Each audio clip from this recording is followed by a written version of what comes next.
What's this? Well, this is the case of a Casio CP-10, which is a little printing calculator.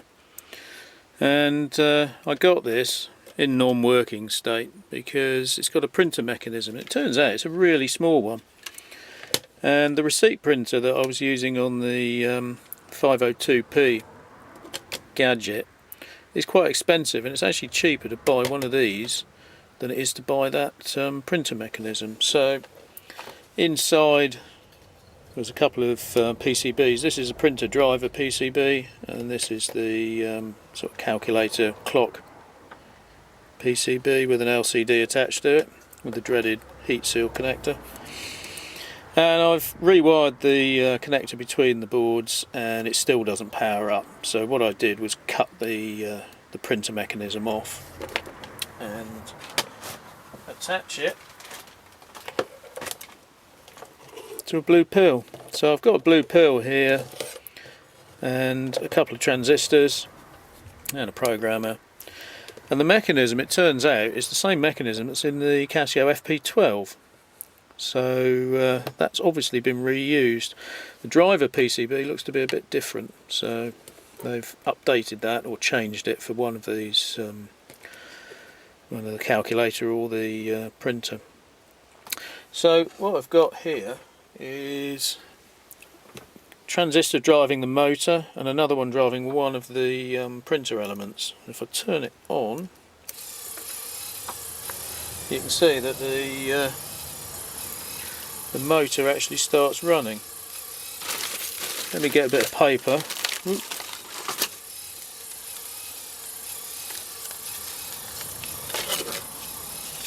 So if I feed a bit of paper in there,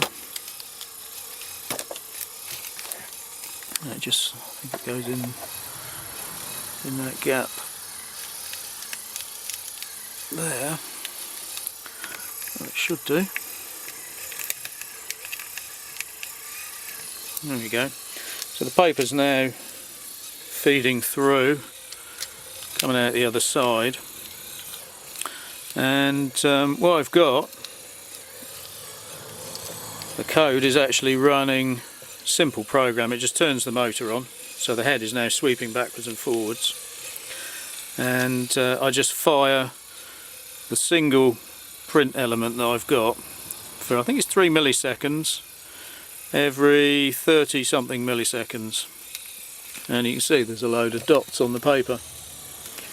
So that element's working, the printer mechanism's working, and looks like you can run it off USB at the moment because there's only one print element. There are 7 in total. It's a 5x7 matrix, and I'm going to wire the rest up, put some more transistors in, and see whether I can get it working as a printer.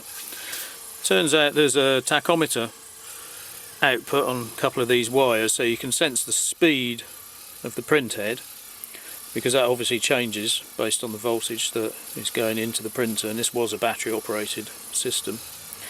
And there's also over here, you can see there's a couple of contacts that are opening every time the printer head gets to that end there. So using that and the tachometer, I think we should be able to get some accurate timing of where the print head is, work out which dots to fire, and turn this into a little printer. So I'll turn that off and stick a few more transistors on there, and let's see how far we can get with it. It'll be nice to use this with the 502 really, because, or anything else Casio based, because it is actually a Casio printer and it is the same one that's used in the FP12. So that's the printer mechanism, and it's attached now to, turn it over, blue pill, driver transistors, 1 for the motor, 7 for the segment drives. This is all running off USB as well, and with a little bit of programming. I got it resting on this, well, I'll show you in a minute.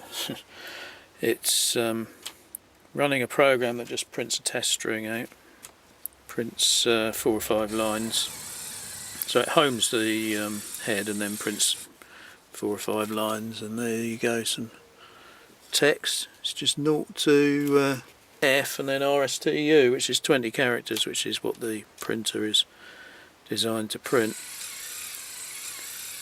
And the timing, I've got timing on here, so that the original printer has actually got a tachometer output. Now I'm not sure whether they average that and use it as a voltage level, or they actually count pulses, and that is to account for the different speed of the head depending on the voltage.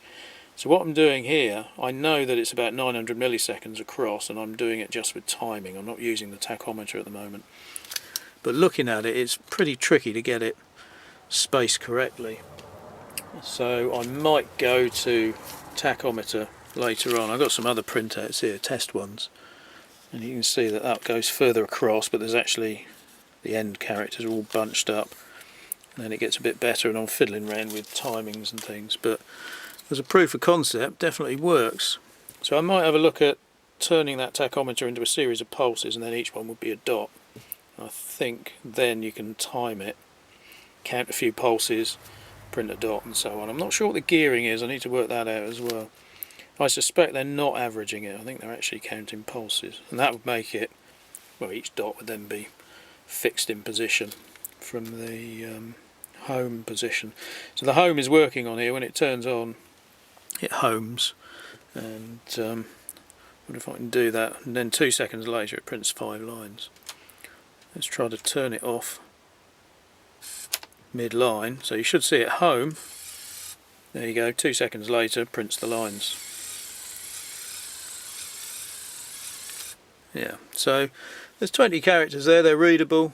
I've got to fiddle with the dot times and things, but yeah, so nice little printer. The reason I got it on that is that if you put it on the plywood I got on my desk here, it's a lot noisier.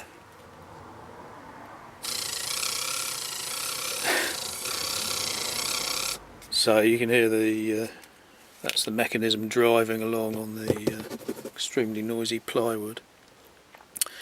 So that should work. I could then have whatever I want as input. Could make up a little board, a little blue pill type board with maybe smaller transistors.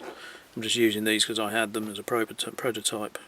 On the perf board it's a lot easier than surface mount, maybe. Yeah, so I need to fiddle with the tachometer because it's still a little bit wavy and iffy, and if the voltage changed then things would go a bit haywire.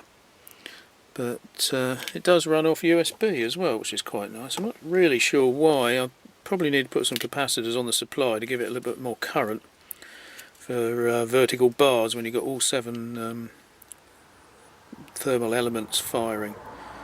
I did measure it. Well, I didn't actually. I measured the resistance of the element and then calculated it, and I think it's about 200 milliamps per segment, so you are up around about an amp, so you're probably flying a bit close to the edge here.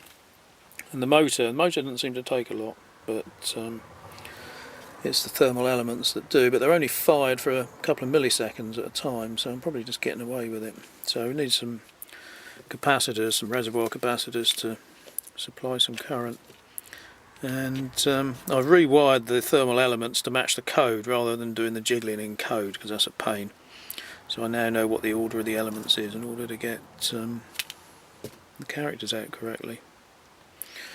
So next step's probably to fiddle with the tachometer and finalise the code, and I'll probably have a PCB made up actually, because I think it'll be a neat little printer to have.